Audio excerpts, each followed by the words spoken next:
there's going to be a crazy a lot of changes, and the reality is that some of those changes are already here. Most businesses are allowing their employees to work at home if it's a type of work that people can, work on a computer and so forth. So for real estate purposes, a lot of people have decided to leave the city of Toronto and a lot of the suburbs and a lot of smaller communities outside of the GTA.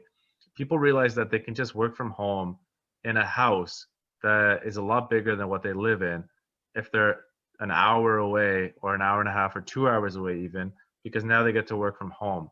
So a lot of the smaller cities have really increased in popularity, like substantially, like Kitchener's and London's and even Windsor and places north.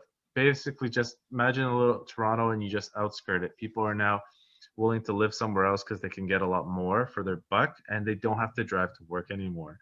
Um, there's also like a lot of changes with I think there's going to be less immigration this year. Canada is the market is continuously increasing because of how much immigrants we have, and the fact that we actually Canada as a whole doesn't build as many new houses to even accommodate the amount of immigration we have.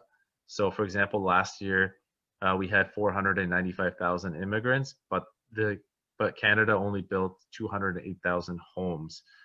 So that's why the market continues to increase, and there's a lot of demand in the market. Also, with the lack of tourists and traveling, maybe Airbnbs, will simmer down, and maybe there'll be more houses for rent. Maybe it'll be easier for people to lease places.